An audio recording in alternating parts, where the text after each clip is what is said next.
ለሌሎች ከሰበኩ በኋላ እኔ ደግሞ እንዳልጣል እንዳልረገም እናስ ቢሆንልኝ ወደ ሙታን ትንሣኤ ልደርስ ቢሆንልኝ ብሎ የሚመኘው እኮ ለዚህ ነው። እንዳልረገም፣ ከዘላለም ሕይወት እንዳልወጣ፣ ከጽድቅ እንዳልራቆት፣ ከመንግሥተ ሰማያት በአፋ እንዳልሆን፣ በግራ እንዳልቆም፣ ወደ ዘላለም እሳት ሂድ እንዳልባል ቢሆንልኝ።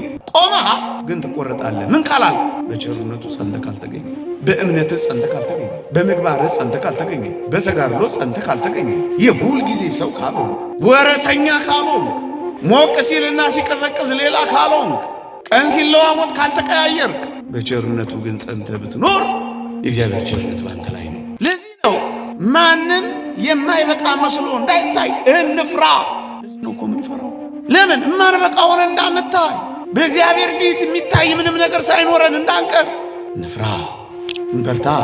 በጾም እንበርታ፣ በጸሎት እንበርታ፣ በሃይማኖት እንበርታ፣ በተጋድሎ እንበርታ፣ የእግዚአብሔርን ቃል በመማር እንበርታ፣ በማስቀደስ እንበርታ፣ ወጣ ብለን በመጋደል እንበርታ፣ በጭምትነት እንበርታ፣ በየዋህነት እንበርታ፣ በጀመርነው መንፈሳዊነት እንበርታ፣ እንታገል፣ እንትጋ የሚለው እኮ ይህንን ነው። ጀምረናል እንጨርስ፣ ገብተናል እንዳንወጣ ነው፣ አምነናል እንዳንክድ፣ ቆመናል እንዳንወድቅ፣ ቆርበናል እንዳናፈርስ፣ በዙሪያችን በሚዞረው ሰይጣናትና አጋንንት ዲያብሎስ እንዳንወጥ። ምን ይፈልጋል? ፍርሃት። ምን ይፈልጋል? ትጋት። የመች የሁል ጊዜ ጽናት ይፈልጋል። ዛሬ እንድንማርበት የመረጥኩት ርዕሰ ጉዳይ ርዕስ ቢሆንልኝ የሚል ርዕስ ነው። ቢሆንልኝ ይላል የሐዋርያው የቅዱስ ጳውሎስ መልእክት ወደ ፊልጵስዩስ ሰዎች ምዕራፍ 3 ቁጥር 10 ላይ ይህንን ቃል እናገኘዋለን። የቅዱስ ጳውሎስ መልእክት ወደ ፊልጵስዩስ ሰዎች ምዕራፍ 3 ቁጥር 10 ቢሆንልኝ። የዚህ ትምህርት ጭብጥ ደግሞ ምን መሰላችሁ? አንዳንድ ሰዎች ኢየሱስ ክርስቶስን ስላመን ብቻ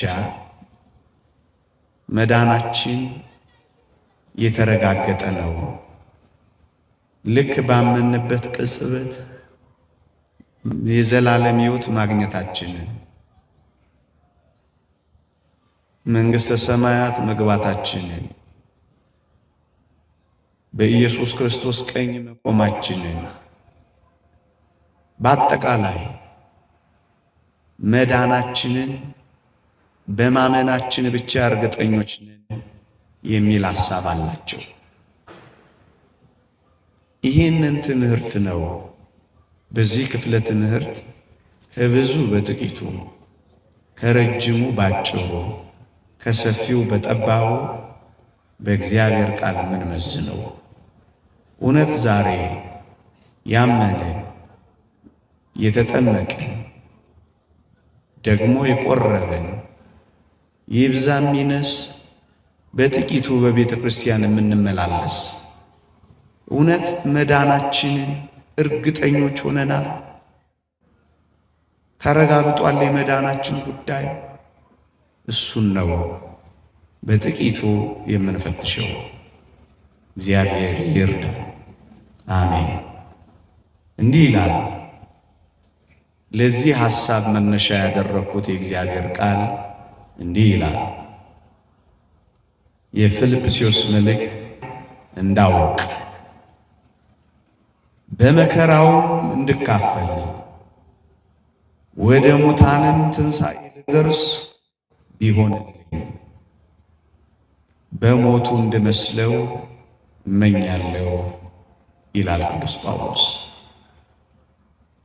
ልብ በሉ፣ 3 ነጥቦችን ቅዱስ ጳውሎስ ያስቀምጣል። አንደኛ እርሱንና የትንሣኤውን ኃይል እንዳውቅ፣ ሁለተኛ በመከራውም እንድካፈል፣ ሶስተኛ ወደ ሙታንም ትንሣኤ ልደርስ ቢሆንልኝ። አራተኛው ደግሞ ፍጹም ነው፣ በሞቱ እንድመስለው እመኛለሁ ይላል። የመጀመሪያው ነጥብ እርሱንና የትንሣኤውን ኃይል እንዳውቅ ማለት እንዳምን ማለቱ ነው። ምክንያቱም መጽሐፍ ቅዱስ አውቀው ዘንድ በእምነት የሚል ቃል አለ። እግዚአብሔርን የምናውቀው በእምነት ስለሆነ ነው ወገኖቼ። ያለ እምነት እግዚአብሔርን ማወቅ አይቻልም። እርሱንና የትንሣኤውን ኃይል እንዳውቅ ማለት እርሱንም ደግሞም ድል የነሳበትን ኃይል የሆነንን ትንሣኤውን እንዳምን ማለቱ ነው። እርሱንና የትንሣኤውን ኃይል አውቄ በእምነት እንድመላለስ ማለቱ ነው። በዚህም ቅዱስ ጳውሎስ እምነትን እንዳስቀደመ እንረዳለን። ወገኖቼ የቅዱስ ጳውሎስ 14ቱንም መልእክታት ብትመለከቱ እምነትን ያስቀድማል፣ ከዛ ምግባርን ያስከትላል። መልእክታቱን ተመልከቷቸው። ሃይማኖት አለባቸው፣ ምግባር ደግሞ ይከተላቸዋል። ለምሳሌ የሮሜ መልእክት ከምዕራፍ 1 እስከ ምዕራፍ 10 ማጠናቀቂያው እስከ 11ኛው ማጠናቀቂያ ስለ ሃይማኖት ስለ እምነት ያስተምርና ከ12ኛው በኋላ ስለ ምግባር ያስተምራል። ዕብራውያንንም መልእክት ብትመለከቱ ይሄንኑ ነው የሚያደርገው ቅዱስ ጳውሎስ። እስከ 11ኛው ምዕራፍ ስለ እምነት ያስተምርና 12 እና 13ን በምግባር ያጠናቅቃል። ልክ እንደዚሁ በፊልጵስዩስ መልእክትም ያስቀደመው እምነትን ነው። እርሱንና የትንሣኤውን ኃይል እንዳውቅ እንዳምን እምነትን ያስቀድማል ያልኳችሁ ለዚህ ነው። ይቀጥልና ምን ይላል? በመከራው እንድካፈል ብሎ መከራን ያስከትላል። እንደው በሞቱ እንድመስለው ብሎ ከፍ ያለ የምግባር አይነትን ይገልጻል።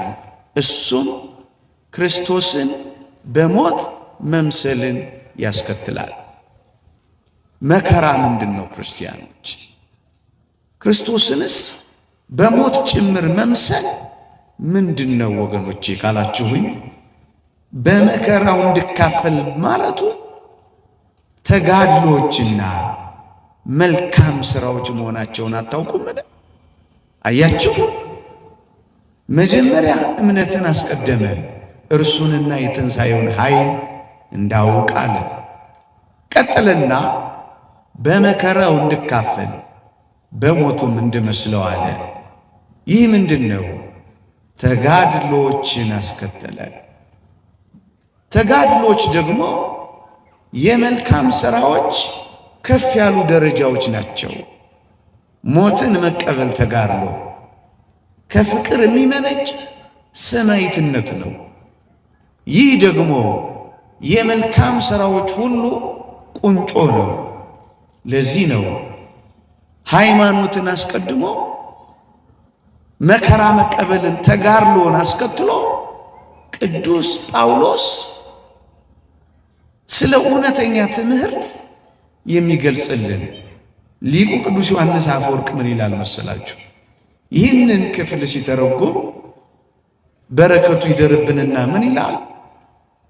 እዩ መዳናችን ይላል በመልካም ሥራዎችም ጭምር እንጂ በእምነት ብቻ እንዳልሆነ እናስተውላለን ይላል። አያችሁ፣ እርሱንና የትንሣኤውን ኃይል እንዳውቅ እምነት፣ በመከራው እንድካፈል በሞቱም እንድመስለው ተጋድሎ። ስለዚህ መዳናችን በእምነት ብቻ ሳይሆን ተጋድሎችንም ጭምር በሚያካትት መልካም ሥራዎችም እንደሆነ እናስተውላለን ይላል። ወገኖቼ ቅዱስ ጳውሎስ በሞቱ እንድመስለው ያለውን ቃል አንድ ነጥብ ብቻ ጠቅሼ ልለፍ። በሞቱ እንድመስለው ካለ የተወደዳችሁ ኦርቶዶክሳውያን አምላካችን ኢየሱስ ክርስቶስን በሞቱ ከመሰልነው በሌላውማ እንዴት አንመስለው? ፍጽምት በሆነችው ሞት ክርስቶስን የምንመስለው ከሆነ በጾሙ፣ በጸሎቱ፣ በስግደቱ፣ በየዋህነቱ፣ በትሕትናው፣ በዝምታው፣ በጭምትነቱ ኢየሱስ ክርስቶስን እንድንመስለው ነው ክርስቲያን የሆን ነው። በሌላውማ እንዴት አንመስለው? አያችሁ፣ ክርስትና የሚኖረው የተወደደ ኢየሱስ ክርስቶስን ወደ መምሰል በምትመጣ አስደናቂ የተጋድሎ ሕይወትም ጭምር ነው። እሱ ነው ቅዱስ ጳውሎስ የሚያስተምረው። በቃ ድናችኋል፣ ጸድቃችኋል፣ መከራ መቀበል አያስፈልጋችሁም። የምን እሱ በጾም መታጠቅ ነው?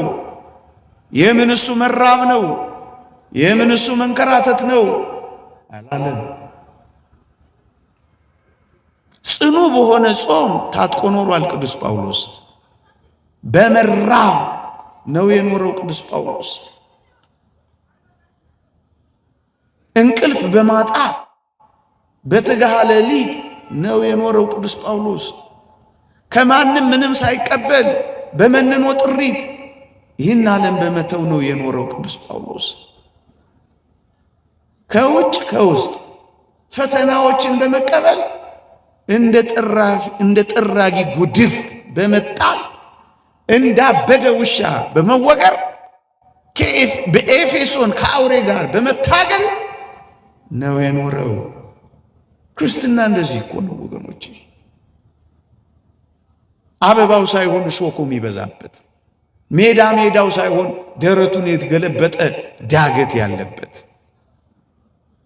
በተኩላ መካከል እንጂ በጎች ከበጎች ጋር ብቻ ማይኖሩበት፣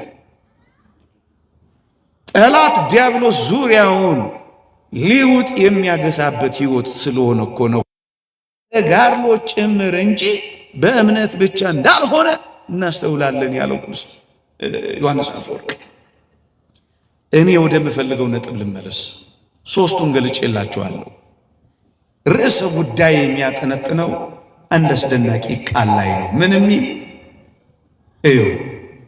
በትንሣኤው አምናለሁ፣ በመከራው እካፈላለሁ፣ በሞቱም መስለዋለሁ ካለ በኋላ እጅግ የሚደንቅ ቃል ይናገራል። ምን ይላል?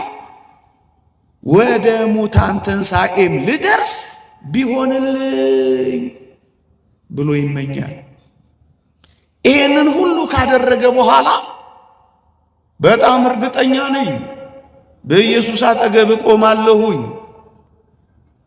በጣም እርግጠኛ ነኝ መንግሥተ ሰማያት ገብቻለሁኝ፣ በጣም እርግጠኛ ነኝ ኢየሱስ ይወደኛል፣ ወደ ሰማይ ያወጣኛል አይነቱ መዝሙር የዘመረ እንዳይመስላችሁ። ወደ ሙታንም ትንሣኤ ልደርስ ቢሆንልኝ ብሎ ይመኛል። የተወደዳችሁ ኦርቶዶክሳውያን ቅዱስ ዮሐንስ አፈወርቅ ይህችን የፊልጵስዩስን መልእክት በተረጎመበት ድርሳኑ በረከቱ ትደርብንና እንዲህ አለ። በትንሣኤው አምናለሁ፣ በመከራው እካፈላለሁ፣ በሞቱ መስለዋለሁ አለ። ይሁን እንጂ ከነዚህ ነገሮች በኋላም ቢሆን እንኳ ይህ ሐዋርያ በራሱ እኮ መተማመን አልቻለም ይላል። እግዚአብሔር ያሳያችሁ፣ ልዑል ያመልክታችሁ። በዚህ ሁሉ ተጋድሎ ውስጥ እየኖረ እስከ ሦስተኛው ሰማይ ተነጥቆ መላእክት የሚናገሩትን ቃላት እንኳን ከሰማ የተወደደ መድኃኒታችንን በደማስቆ መንገድ ቃል በቃል ካናገረ በኋላ ከልዋሪቆን እስከ ደማስቆ የእግሩ ሸሆና እስኪነቀል ከተንከራተተ በኋላ በበትር ብዙ ጊዜ ከተደበደበ በኋላ ከነዚህ ሁሉ ሃይማኖት፣ ተጋድሎች፣ ጥልቅ ምግባር ታስታውሱ ከሆነ ባለፈው 15 ቀን ያነበብኩላችሁ አንድ ቃል አለ። ስለ ሕግ ብትጠይቁኝ ያለ ነቀፋ ነበርኩ የሚለውንም ቃል አንብበን ነበር።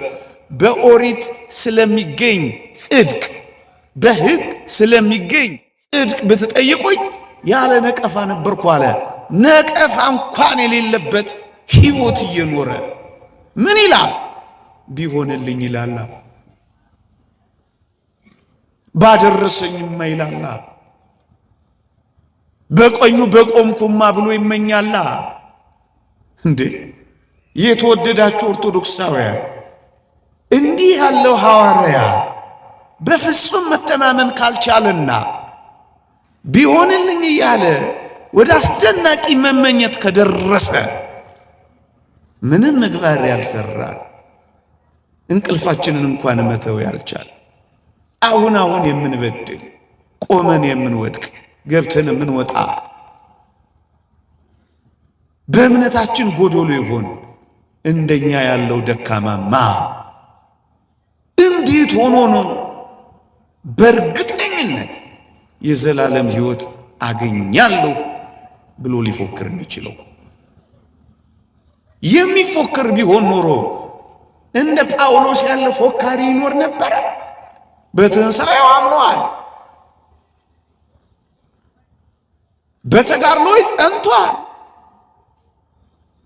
በክርስቶስ የነበረውን መከራ በፍጹም ተቀብሏል፣ በሞቱም ደግሞ መስሎታል፣ በሰይፍ ተመትሮለታል።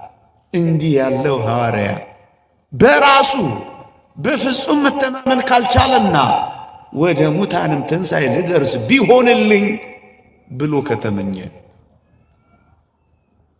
ማን ነው በእርግጠኝነት መናገር የሚደፍር? እንዲህ ያለው ሐዋርያ ቁም ነገሩ አስረግጦ መናገር ካልደፈረ እኛማ እንዴት ልንደፍር እንችላለን ነው ቁም ነገሩ። ቢሆንልኝ የሚል ርዕስ የመረጥኩት ለዚህ ነው። ይህንኑ ሐዋርያ ቢሆንልኝ የሚለውን አባባሉን በጣም ሊገልጽልን የሚችል አንድ የቅዱስ ጳውሎስን ንግግር ላንሳላችሁ በሞቴ። እንዲህ ይላል በቆሮንቶስ መልእክቱ አንደኛ ቆሮንቶስ ምዕራፍ 9 ቁጥር 24 ላይ እንዲህ ብሏል። ምን ይላል? ለሌሎች ደግሞ ከሰበኩ በኋላ እኔ ደግሞ የተጣልኩ እንዳልሆን ሥጋዬን እየጎሰምኩ አስገዛዋለሁ አይል መሰላችሁ? ውድ ምዕመናን እግዚአብሔር ያሳያችሁ፣ ልዑል ያመልክታችሁ። እንደዚህ ተንከራቶ ሰብኮ የተጣልኩ እንዳልሆን ራሴን እየጎሰምኩ ኖራለሁ ይልላችኋል። እዩ በትንሣኤው አምኖ በተጋድሎ ጸንቶ በመልካም ሥራዎች በርትቶ በሞቱ መስሎት ልጣል እችላለሁ እያለ እንደሆነ አይሰማችሁ? ላንብብላችሁ። ለሌሎች ከሰበኩ በኋላ እኔ ደግሞ የተጣልኩ እንዳልሆን ሥጋዬን እየጎሰምኩ አስገዛዋለሁ ይላል። አዎ ሰብኮ መጣል አለ ጎበዝ፣ አምኖ መካድ አለ ጎበዝ፣ ገብቶ መውጣት አለ ጎበዝ፣ ቆሞ መውደቅ አለ ጎበዝ፣ ቆርቦ ማፍረስ አለ ጎበዝ። ለዚህ እኮ ነው ከሰበኩ በኋላ እንዳልጣል። ለዚህ እኮ ነው ቢሆንልኝ የሚለው። ሌላ ምን አለው እንዴ? እስከ ሦስተኛው ሰማይ የደረሰው ሊጣል ይችላል። አዎ ታዲያ አንተ ማነህ ላትጣል የምትችለው? አንዳንዶች በድፍረት አንዴ የዳነ ለዘላለም የዳነ ነው ብለው ይፎክራሉ። እና ቅዱስ ጳውሎስ እንደዚህ ብሎ አስተማረን። አንዴ ከዳነ ለምንድነው እንዳልጣል ብሎ የሚፈራው ቅዱስ ጳውሎስ? ስጋዬን እየጎሰምኩ አስገዛዋለሁ ያለው ለምንድነው? በብዙ ጊዜ ረሃብ፣ በጽኑ ጽም፣ ከፍ ባለ ተጋድሎ ስጋውን እየጎሰመ የኖረው አይጣል እኮ ነው። እንዴት ነው አንድ ጊዜ ካገኘ በኋላ አይጠፋም የሚባለው? አያችሁት? ለዚህ ነው እርሱንና የትንሣኤውን ኃይል እንዳውቅ በመከራውም እንድካፈል ወደ ሙታንም ትንሣኤ ልደርስ ቢሆንልኝ በሞቱ እንድመስለው እመኛለሁ የሚለው እኮ ለዚህ ነው። እንዳይጣል ስለሚፈራ ነው። መጣል ግን ምንድነው ወገኖቼ? እቺ ቃል መብራራት አለባት። ይህቺ ቃል መብራራት አለባት። መጣል ምንድነው? በመጽሐፍ ቅዱስ እንዴት ነው መጽሐፍ ቅዱስ መጣልን የገለጸ? አንዳንዶች ችላ ሊሏት ይፈልጋል። እንዳልጣል የሚለው ታዲያ ቅዱስ ጳውሎስ ምንድነው ካላችሁኝ፣ የእግዚአብሔር ቃል ይህን ግልጽ አድርጎ ያሳያል። ዕብራውያን ምዕራፍ 6 ከቁጥር 6 እስከ 9 እንዲህ ይላል። ዝናብን የምትጠጣ ፍሬን ግን የማታፈራ ስለሆነች አንዲት መሬት ቅዱስ ጳውሎስ በንጽጽር ባስተማረበት ደገኛ መልእክቱ የዕብራውያን መልእክቱ ላይ ምዕራፍ 6 ከቁጥር 6 እስከ 9 ምን ይላል? እሾህና ኩርንችት ብታወጣ የተጣለች ናት፣ ለመረገምም ትቀርባለች፣ መጨረሻዋን መቃጠል ነው ይልላችኋል። መጣል ምንድነው ካላችሁ፣ የተጣለች ናት ካለ በኋላ ለመረገምም ትቀርባለች። የተጣለች ምን ትሆናለች? ትረገማለች። የተጣለች ምን ትሆናለች? ትቃጠላለች። አንዳንዶች መሬት ሲቃጠል ሲገለበጥ ፍሬ እንዲያፈራ ያሉ የሚራቀቁ አንዳንድ ሰዎች አሉ። ለመረገምም ትቀርባለች የሚለውን ለምን ትዘለዋለህ ብለን ጠይቃቸዋለሁ። ለመጨረሻው መቃጠል ወደ ዘላለም እሳት ግቡ ከመባል በቀር ሌላ መቃጠል ምንድነው ያለው ወገኖች? ለመረገምም ትቀርባለች የሚለውን አትዝለለዋ። የተጣለች ናት፣ ለመርገም ትቀርባለች። የተጣለች ናት፣ በዘላለም እሳት ትቀጣለች። የተጣለች ናት፣ ትወድቃለች።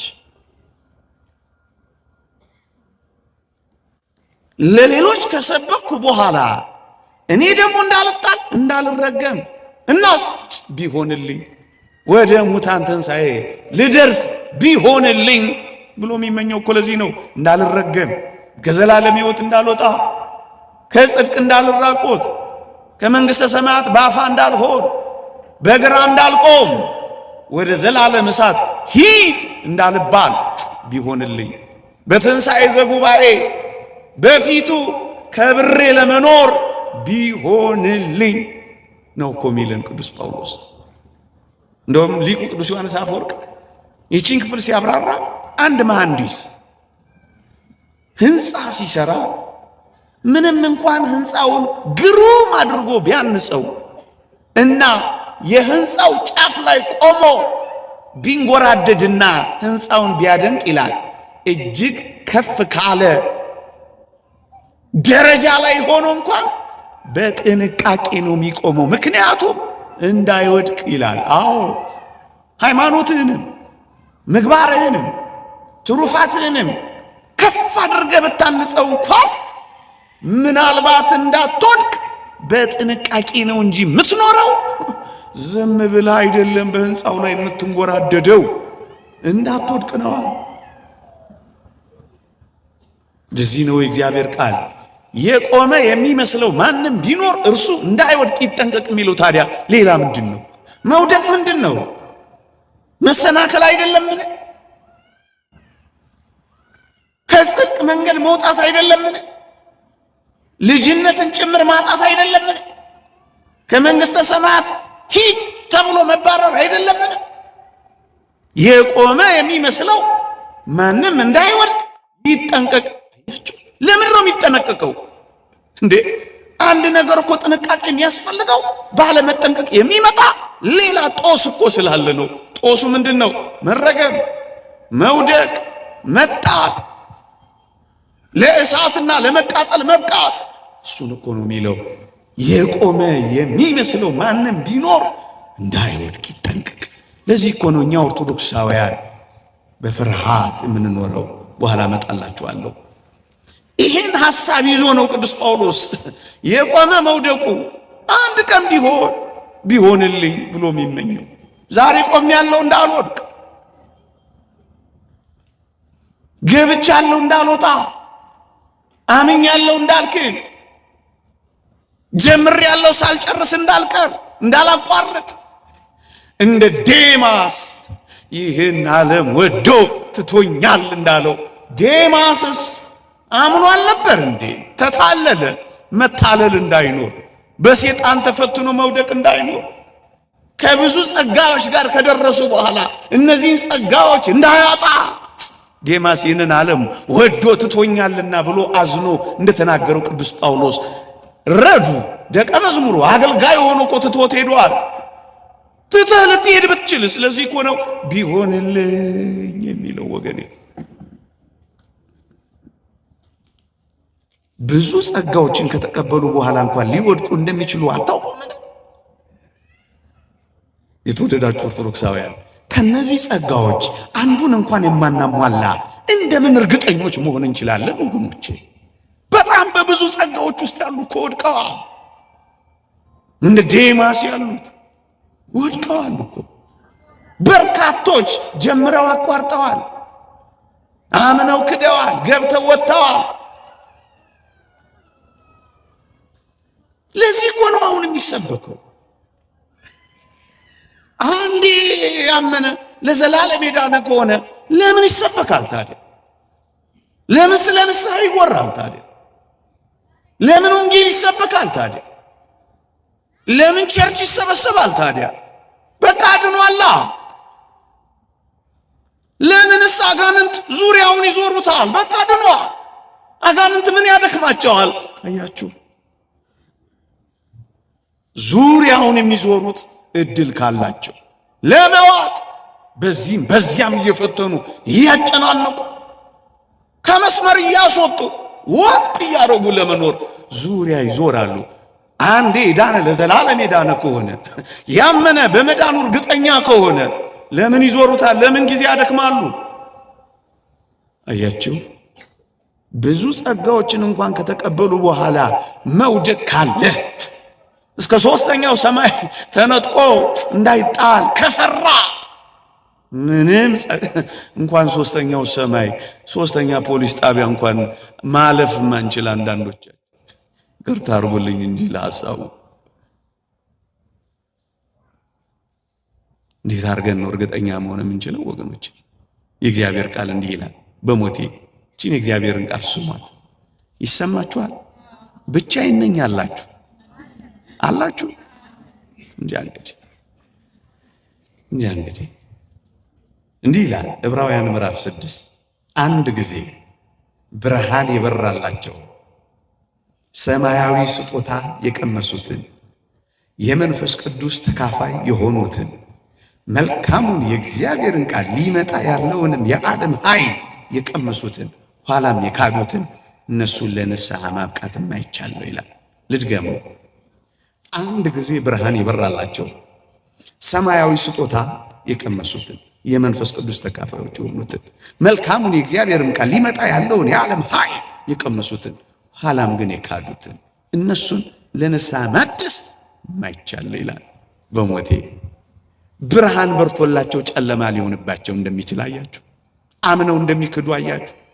የመንፈስ ቅዱስ ተካፋዮች የሆኑትን እኮ ነው የሚለው። ግን ምን ሆነዋል? ክደዋል። ታዲያ እንዴት የመንፈስ ቅዱስ ተካፋይ ሆኖ መካድ ካለ እንዴት አድርጎ ነው እርግጠኛ መሆን የሚችለው? ይሄንን ነው እኮ ያልኳችሁ። ብዙ ጸጋዎች ከተቀበሉ በኋላ ብርሃን ከበራላቸው ሰማያዊ ተቀበሉ፣ ጸጋ እግዚአብሔርን ካገኙ፣ ከፍ ከባለ ማዕረግ ከደረሱ፣ የመንፈስ ቅዱስ ተካፋዮች ከሆኑ፣ በጥምቀት የመንፈስ ቅዱስ ጸጋ ማደሪያዎች ከሆኑ በኋላ መልካሙን የእግዚአብሔርን ቃል ሰምተው ሊመጣ ያለውን የዘላለም ሕይወት ጉዳይ ሰምተው ኃይሉን አውቀው ግንስ ሊክዱት ይችላል። ታዲያ እንዴት ነው ያመነ በመዳኑ ብቻ እርግጠኛ ነው የሚለው ትምህርት እንዴት ነው የሚያስኬደው? ብዙ ጸጋዎችን ያገኝ እንዴት እንደወደቀ ያየ እንዴት እንደካደ ያያችሁ። አንዳንዶች በእምነት ብቻ በስራቸው ይክዱታል አይልም የእግዚአብሔር ቃል። በሃይማኖት መካድ እኮ በስራ መካድ፣ በስራቸው ይክዱታል ይላል እግዚአብሔር ቃል። በምግባራቸውም ይክዱታል። እግዚአብሔርን እንዲያውቁ በግልጽ ይናገራሉ፣ በስራቸው ግን ይክዱታል። በአፋቸው ያቀርቡታል፣ በልባቸው ያባርሩታል። አስመሳዮች ይሆናሉ፣ ግን እግዚአብሔር ያውቃቸው። ብዙ ጸጋዎችን ከተቀበሉ በኋላ ሊተዉ፣ ሊያቋርጡ፣ ሊቆሙ፣ ሊወድቁ ይችላሉ። እሱ ነው የሚለው። ይህ ምን ያሳያል? ብዙ ጸጋዎችን እንኳን ተቀብለው ቢሆን አያችሁ፣ እነሱን ለንስሐ ማድረስ ማይቻል ነው። ማይመለሱ አሉ። ምን ማለት ነው ይሄ? አያችሁ፣ ያመኑት ብርሃን የበራላቸው እኮ ያመኑት ናቸው። መልካሙን የምስራች የሰሙት፣ ሰማያዊ ስጦታን የቀመሱት፣ የመንፈስ ቅዱስ ተካፋይ የሆኑት እኮ ያመኑት ናቸው። ግን ምን ሆኑ? ካዱት። ታዲያ ያመነ እንዴት እርግጠኛ ሊሆን ይችላል? እያችሁ ያመነ በመዳኑ እርግጠኛ ነው ሆነ። በሶስት የቅዱስ መጽሐፍ ኃይለ ቃላት እነዚህን ሐሳቦች እስኪ እንፈትሽ ወገኖቼ። እየተከታተላችሁኝ ነው? እስኪ እንፈትሻቸው። እውነት ያመነ አንድ አማኝ በማመኑ ብቻ ስለ ዘላለማዊ ሕይወት መዳኑ እርግጠኛ መሆን ይችላል። መንግሥተ ሰማያት ስለመግባቱ፣ በጌታችን ቀኝ ስለመቆሙ፣ ስላለመውደቁ፣ ስላለማቋረጡ፣ ስላለመካዱ፣ ይልቁንም ከማዕረግ ወደ ማዕረግ፣ ከጸጋ ወደ ጸጋ፣ ከክብር ወደ ክብር እየተሸጋገረ ስለመሄዱ ምን ያህል እርግጠኛ ነው? እንደሱ ያለው መጽሐፍ ቅዱስ ውስጥ እሱን እንፈትሽ እስኪ። ትምህርት ስለሆነ ጥቅሶች አሉ። የሮሜ መልእክት ምዕራፍ 11 ቁጥር 20 ይህንን ሊያሳይ የሚችል የእግዚአብሔር ቃል ነው። ቀስ ብዬ አነብላችኋለሁ። እንዲህ ይላል፣ ስለ አይሁድና ታስታውሱ ከሆነ ያለፈው 15 ቀን ያለ ሕግ ሥራ በእምነት እንዲጸድቁ እንቆጥራለን የሚለውን ቃል ስንተረጉም የሮሜ መልእክትና የገላትያን መልእክት ቅዱስ ጳውሎስ የጻፈበትን ምክንያት ነግሬያችሁ ነበር። በአይሁድና በአሕዛብ መካከል በነበረው ሙግት አሕዛብንም አይሁድንም መስመር ውስጥ እንዲከታቸው የገሰጸበትና ያስታረቀበት መልእክት ነው ብያችኋለሁ። የዛው ቀጣይ ክፍል ነው ይሄ ንባብ። ሮሜ መልእክት ምዕራፍ 11 ቁጥር 20 ምን ይላል? መልካም አሕዛቡን ነው እንደዚህ የሚለው፣ አሕዛባዊውን ነው እንደዚህ የሚለው። ምን ይላል? መልካም እነርሱ ካለማመን የተነሳ ተሰበሩ ይላል። ካለማመን የተነሳ ተሰበሩ የተባሉት አይሁድ ናቸው፣ ኢየሱስ ክርስቶስን አላመኑትምና። የእግዚአብሔር ልጅ ነኝ ሲላቸው ሊወግሩት ድንጋይ አንስተዋልና። አማኝ ነህ ፍራ፣ ምን አትበል፣ አትፎክር፣ ትዕቢተኛ አትሁን።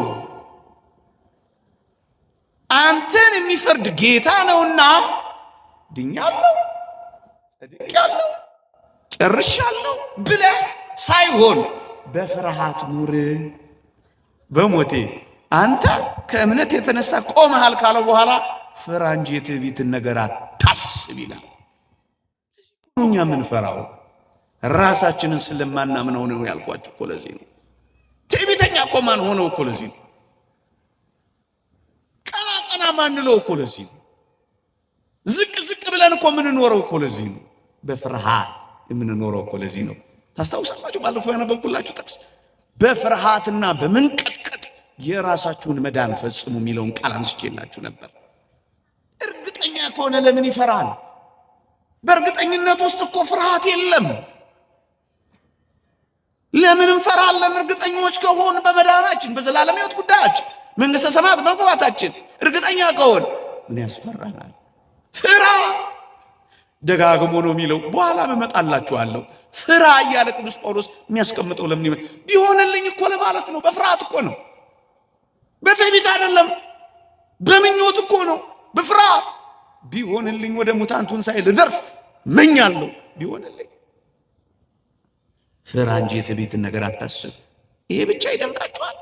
ደግሞ ዝቅ ይላል። ምን ይላል መስላችሁ? አንተ ከእምነት የተነሳ ቆመሃል፣ መልካም። እነሱ ተሰበሩ፣ መልካም። ፍራ እንጂ የትዕቢትን ነገር አታስብ፣ ትዕቢተኛ አትሁን። ይቀጥልና ምን ይላል መስላችሁ? በቸርነቱ ግን ጸንተ ብትኖር የእግዚአብሔር ቸርነት ባንተ ላይ ነው፣ ያለዚያ ግን አንተ ደግሞ ትቆረጣለህ ሲለው ስሙ። ቆመህ ካልጸና ትቆረጣለህ ይለዋል። የተወደዳችሁ ኦርቶዶክሳውያን፣ አማኝ አንድ አምኖ ለዘላለም የዳነ ደግሞም የማይጠፋ የማይኮነን ከሆነ ለምን ትቆረጣለህ አለው። ካልጸና ነው የሚቆረጠው። በምን? በእምነት ካልጸና። ለምን? በመልካም ሥራ ካልጸና ምን ይሆናል? ይቆረጣል። አየህ።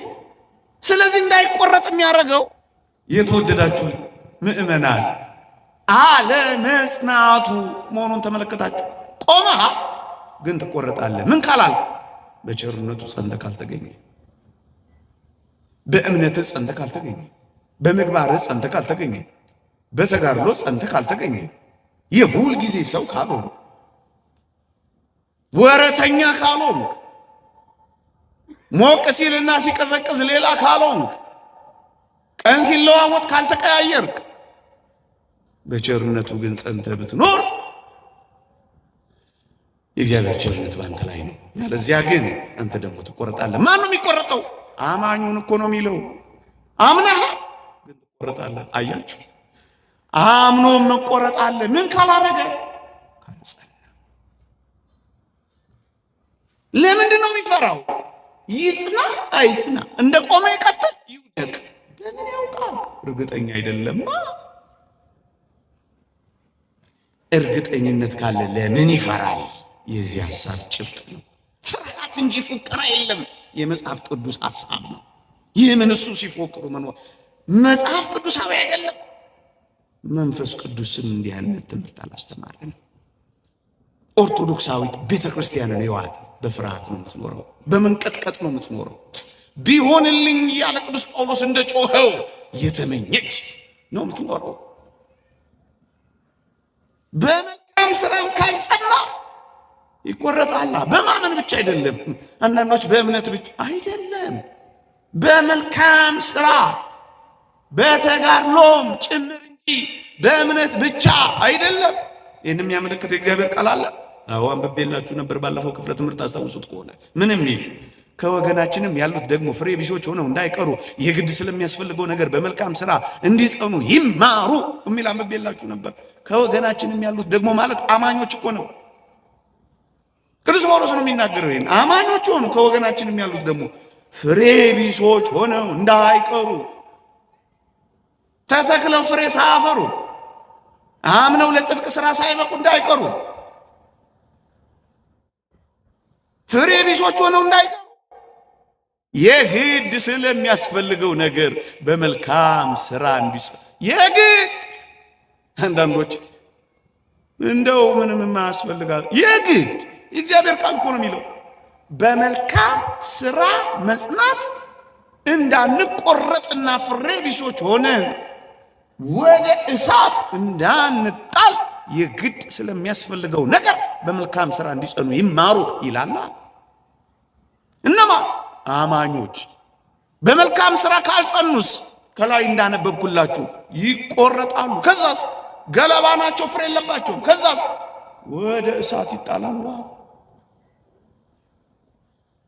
ገለባ የሚጣለው ወደ እሳት ነው። በቅዱሳት መጻሕፍት ትምህርት ከወገናችንም ያሉት የሚሰመርበት ቃል አማኞች ናቸው።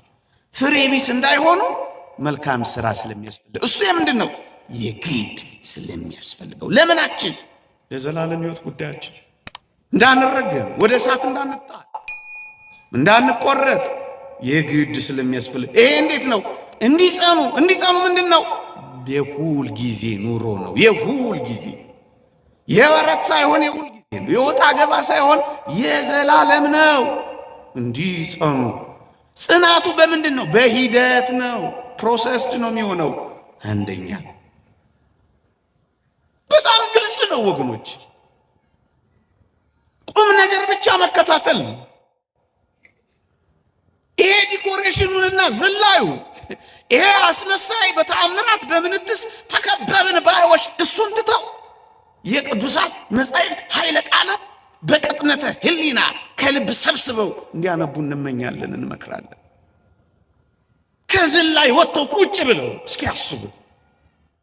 ይሄው የእግዚአብሔር ቃል ግልጽ ነው። ሁለተኛ ሌላ የእግዚአብሔር ቃል አንብብላችሁ። ሁለተኛ በጣም ግልጽ የሆነ የእግዚአብሔር ቃል ነው። ደግሞ በጣም ግልጽ የሆነ የእግዚአብሔር ቃል ቅዱስ ጴጥሮስ በአንደኛ ጴጥሮስ መልእክት ምዕራፍ 4 ቁጥር 15 ላይ የተናገረው የእግዚአብሔር ቃል ነው። በሞቴ ስሙ እንዲህ ፍርድ ከእግዚአብሔር ቤት ተነስቶ የሚጀምርበት ጊዜ ደርሷል። አስቀድሞ በእኛ የሚጀምር ከሆነ ለእግዚአብሔር ወንጌል የማይታዘዙ መጨረሻቸው ምን ይሆን? ጻድቅ በጭንቅ ሚድን ከሆነ ኃጢአተኛው ይታይ ዘንድ ወዴት አለ?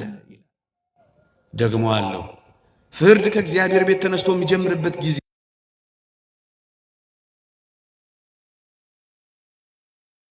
መጨረሻቸው ምን ይሆን? ጻድቅ በሞቴ በጭንቅ የሚድን ከሆነ ጻድቃንን አንድ ይድነናል። ከየት መጣ? ጻድቅ በጭንቅ የሚድን ከሆነ በጭንቅ ከእኩያት ፍትወታት ከአጋንንት ጋር ከርኩሳት መናፍስት ጋር ስጋውን እየጎሰመ ቅዱስ ጳውሎስ እንደተናገረው በትግል እንዳይጣል እየታገለ በጭንቅ የሚድን ከሆነ ድናል፣ ጸድቃል፣ አብቅተዋል አላለውም። የሚድን ከሆነ ገና እኮ ወደፊት ነው፣ ፊውቸር እኮ ነው። የሚድን ከሆነ እኮ ነው የሚል ኃጢአተኛው ይታይ ዘንድ ወዴት አለው? ያኛው እንኳን እርግጠኛ ሳይሆን በጭንቅ ከሆነ ሁለተኛስ ፍርድ እግዚአብሔር ቤት ተነስቶ የሚጀምርበት ጊዜ ደርሷል። የእግዚአብሔር ፍርድ ከየት ይጀምራል? ቤት ውስጥ ማን አሉ? አማኞች፣ ቀዳሾች፣ አስቀዳሾች። ከዚህ ይጀምራል። ባራኪዎች የሚባረኩ ከዚህ ይጀምራል። ከአትሮንሱ ይጀምራል። ከመቅደሱ ይጀምራል። ከቤቱ ይጀምራል። ፍርድ ከእግዚአብሔር ቤት ተነስቶ ይጀምራል። ከማን? ካመኑቱ። እና ታዲያስ ያመነ አንዴ ለዘላለም የዳነ ከሆነ የማያጣና ልጅነቱ ማይጠፋ ማይወሰድበት ከሆነ ፍርድ ከእግዚአብሔር ቤት ለምን ይነሳል? በቃ ድነዋላ፣ በቃ ጸድቀዋላ፣ በቃ ገብተዋላ፣ በቃ አረጋግጠዋላ። ይህ ምን ፍርድ ነው? እሱ አንኮነንም ይሉት ነገር የለም። በሚቀጥለው ክፍለ ትምህርት ይህን እናነሳለን። በኢየሱስ ላሉት ኩነኔ የለባቸውም ሲል ምን ማለቱ ነው መጽሐፍ ቅዱስ? እሱን መተንተን አለባቸው አንዳንዶች። ቤተ ክርስቲያን ብጥር አድርጋ ያነበበችውን ባለፈው እንዳልኳችሁ ሳትተረጉም አታልፍማ። ተርጉማ አበጥራ ጥቅስ ይዛ የምትበር አይደለችም። በደንብ ብጥር አድርጋ ከላይ ከታች ከአጠቃላዩ ጋር ተመልክታ ነው የምትፈታው። ፍርድ ከእግዚአብሔር ቤት ተነስቶ የሚጀምርበት ጊዜ ደርሷል። አስቀድሞ በእኛ የሚጀምር ከሆነ አለ በእኛ በአማኞች ነው የሚጀምረው። የእግዚአብሔር ፍርድ ከፊት ሂድ የሚለው ከኛ ነው የሚጀምረው፣ ከኛ ነው። ጻድቅ ማን ነው? አንዳንዶች ያመነ ብቻ ነው ጽድቅን የሚያደርግ እርሱ ጻድቅ ነው ነው የሚለው ቅዱስ ዮሐንስ በመልእክቱ። ትእዛዝ እግዚአብሔርን የማይፈጽም ለወንጌል የማይታዘዝ የእግዚአብሔርን ፈቃድ የማይፈጽም ኃጢአተኛ እንዴት ይታይ ዘንድ ከወዴት አለው? እየተዋወቀ በደንብ እየተዋወቀ በኃጢአት ደረጃ ብንለያይም በደንብ እየተዋወቀ ድኛለሁ፣ ጸድቄያለሁ፣ መንግሥተ ሰማያት ገብቻለሁ። እንዴት ያለ በልዑል እግዚአብሔር ላይ መዘበት ነው ወገኖች የተያዘው። ዘባቾች የሚላቸው እኮ እነዚህን እኮ ነው። አንዳንድ ጊዜ ነውር፣ በፍጹም ነውር።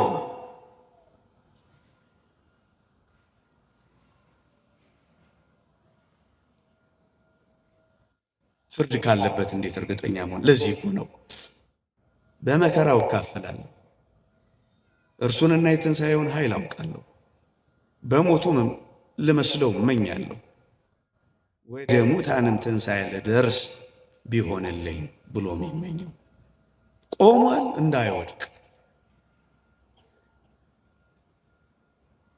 ደግሞስ እንዳይጣል፣ ደግሞስ እንዳይቆረጥ፣ ደግሞስ በፍርድ እንዳይያዝ። የእግዚአብሔር ቃል እኮ ግልጽ ነው ወገኖቼ። እኔን የሚፈርድ ጌታ ነው እንጂ በራስ ላይ አትፍረድ ይላል ቅዱስ ጳውሎስ በቆሮንቶስ መልእክቱ ምዕራፍ 4 ላይ። እኛን የሚፈርደው ጌታችን እንጂ ማን ነው? ድኛለሁ፣ ጸድቄያለሁ፣ ተኮንኛለሁ ብሎ በራሱ ላይ እንዲፈርድ ማን አሰለጠነው? ሶስተኛውና ያነሳሁትን ሐሳብ የበለጠ የሚገልጽልን አንድ ምሳሌያዊ የሆነ የእግዚአብሔርን ቃል ትምህርት ላንሳላችሁ። ይኸው ምን መሰላችሁ? እስራኤላውያን ከግብፅ የመውጣታቸው፣ ደግሞም ከነዓን የመግባታቸው፣ ደግሞም በበረሃ የመጓዛቸው፣ ደግሞም በበረሃ የመቅረታቸው፣ ይሄ አጠቃላዩ ሂደት የተወደደ መድኃኒታችን ኢየሱስ ክርስቶስ በግብፅ ከተመሰለች ከሲኦል ከነዓን ወደ ተባለች ምድረ ርስት ወደምታወርስ ወደዚያች በኢያሱ በሙሴ አማካኝነት የተመራበት ሕይወት ጌታችን ከሲኦል አውጥቶ ወደ መንግሥተ ሰማያት የመራን ሕይወት ወደ ዘላለም ሕይወት የምንገባበት አዲስ ሕይወት የእሱ ምሳሌ ሆኖ በመጽሐፍ ቅዱስ ቀርቧል። ላሳያችሁ። እዩ፣ እስራኤል ከግብፅ ሲወጡ ቢያንስ ሁለት መሰረታዊ ነገሮችን አድርገዋል። አንደኛው የፋሲካውን በግ ሰውተውና ወራርደው የበራቸውን መቃንና ጉበን ቀብተው ሞተ በኩር ሲመጣ ሞትን አልፈውበታል። ፋሲካችን ክርስቶስ ታርደዋልና ብሎ ያነጻጸረው ቅዱስ ጳውሎስ ከዚህ ጋር ነው። ምን አድርገዋል? የፋሲካውን በግ በልተዋል፣ ደሙን ቀብተው ሞት አልፎላቸዋል። ሁለተኛስ እዩ፣ የፋሲካውን በግ ምሳሌ ፈጽመዋል። ሁለተኛስ ቅዱስ ጳውሎስ እንዲህ ይላል፣ ሁሉም ሙሴን ይተባበሩ ዘንድ በባህር መካከል ተጠመቁ ይላል። በኤርትራ ባህር ሲሄዱ ቅዱስ ጳውሎስ የጥምቀት ምሳሌ አድርጎ ገልጾታል። በባህር መካከል ተጠመቁ ይላል። እዩ፣ እግዚአብሔርን አምነው ወጥተዋል። በማመናቸው ብቻ ሳይሆን በጋፍሱን የፋሲካውን በግ ሰውተዋል፣ በልተዋል፣ ጠጥተዋል። መቃናቸውንም ደም ቀብተው አልፈዋል፣ ሞት አልፏቸዋል። ሁለተኛስ ተጠምቀዋል። እዩ፣ ይህንን ሁሉ አድርገዋል። ግንስ የፋሲካውን በግ መቃናቸውና ጉበናቸውን ስለቀቡ፣ የፋሲካውን በግ ስለበሉ፣ ደግሞስ በኤርትራ ባህር መካከል የጥምቀትን ምሳሌ ቢፈጽሙ እነዚህ ሁሉ እስራኤላውያን ከነዓን ገቡን? መች ገቡ? የሚበዙት በምድረ በዳ ወድቀዋል።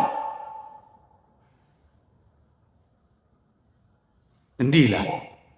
ይህን የገለጽኩላችሁ ቅዱስ ጳውሎስ በአስደናቂ ቃል ይናገራል። ምን ይላል? ዕብራውያን ምዕራፍ 4 ቁጥር 1 ላይ እንዲህ ይላል፣ ከእናንተ ማንም የማይበቃ መስሎ እንዳይታይ እንፍራ ይልላችኋል። ይህን የተረኩላችሁን ታሪክ ያነሳና አንዳንዶች እዩ፣ ብዙዎች ያልገቡት፣ በምድረ በዳ የተንጠባጠቡት፣ ደግሞ በዛ በረሃ የወደቁት አምነው ወጥተዋል። እና ምን ይላል? ከናንተ ማንም የማይበቃ መስሎ እንዳይታይ እንፍራ ይላል። ለምን እንዳልገቡ ሲናገር እንዲህ ይላል ቁጥር 6 ላይ ዕብራውያን ምዕራፍ 4 ቁጥር 6 ቀድሞ የምስራች የተሰበከላቸው ባለመታዘዝ ጠንቅ ስላልገቡ ይላል። ያልገቡት ባለማመናቸው አይደለም፣ ባለመታዘዛቸው። ለማመናቸውማ ቅድም ያልኳችሁን ፈጽመው ወጥተዋል። ያመኑት እምነት ከነሱ ጋር ተዋህዶ ትእዛዝ እንዲፈጽሙ አላረጋቸውም፣ አልተዋሃዳቸውም፣ አልጠቀማቸውም ይላል። ለመታዘዝ አላበቃቸው። ወገኖቼ ቀድሞ የምስራች የተሰበከላቸው ባለመታዘዛቸው ጠንቅ ስላልገቡ ይላል። በምድረ በዳ የወደቁት፣ በበረሃ የቀሩት፣ ከነዓን ያልገቡት ባለመታዘዛቸው ጠንቅ አይደለም። ለዚህ ነው ከናንተ ማንም የማይበቃ መስሎ እንዳይታይ እንፍራ። የማይበቃ መስሎ እንዳይታይ እንፍራ። አያችሁ፣ አለመብቃት አለ። ሐዋርያው ይህንን አብነት አድርጎ እንዲህ አለ። ምን ይላል? ቁጥር 11 ላይ ደግሞ ዕብራውያን 4:1 አነበብኩላችሁ። ዕብራውያን 4:6 አነበብኩላችሁ። ቀድሞ የምስራች የተሰበከላቸው ባለመታዘዛቸው ጠንቅ ስላልገቡ አለ። ቁጥር 11 ምክር ይመክራል። ምን ይላል?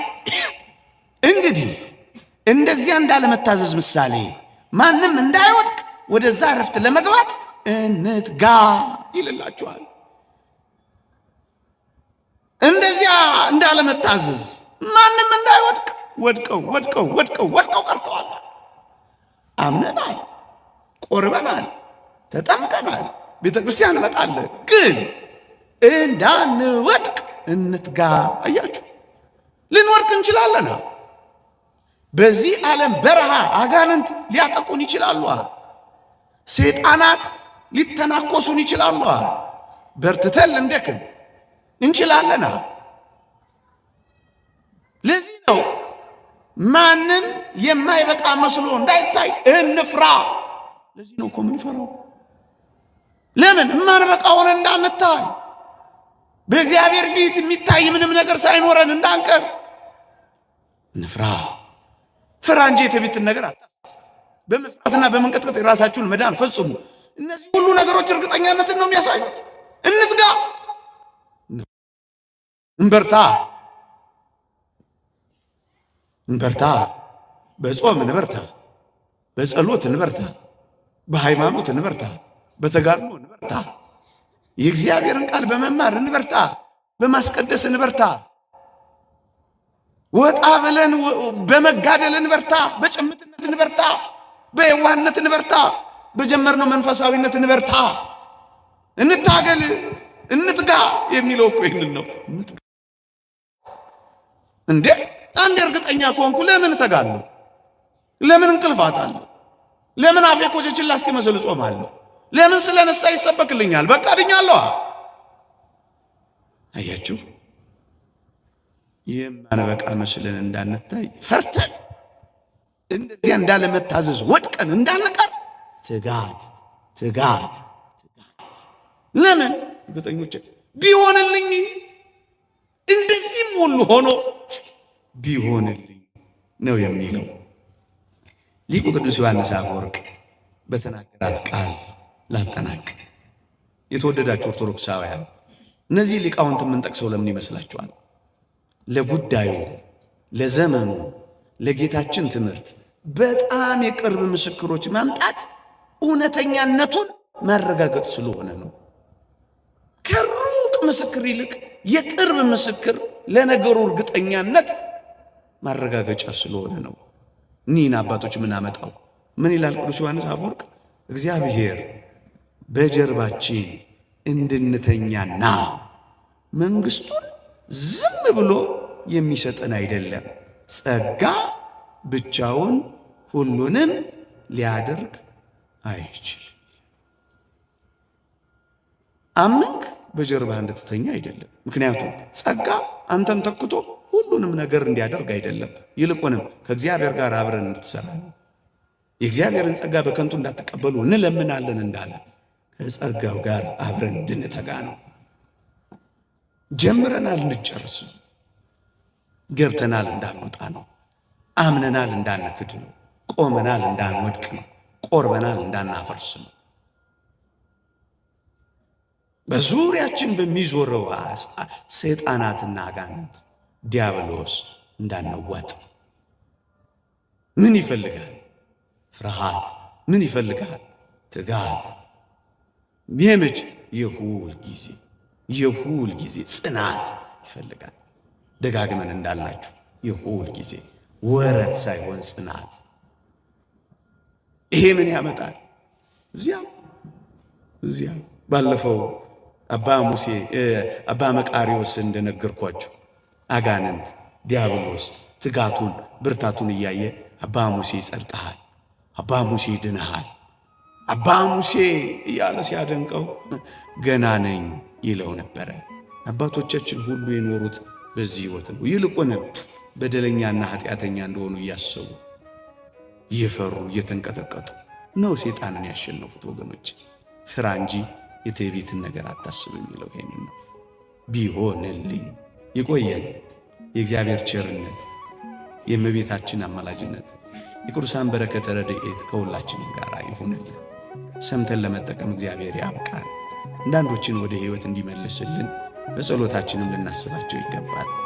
እግዚአብሔር ከሁላችንም ጋር ይሁን። የሚቀጥለው ሳምንት በዚሁ ርዕሰ ጉዳይ በመዳናችን ትምህርት ሌላ ደግሞ አስደናቂ እግዚአብሔርን ቃል አስተን እንማራለን። እግዚአብሔር የዛ ሰዎች ይበለን። አሜን።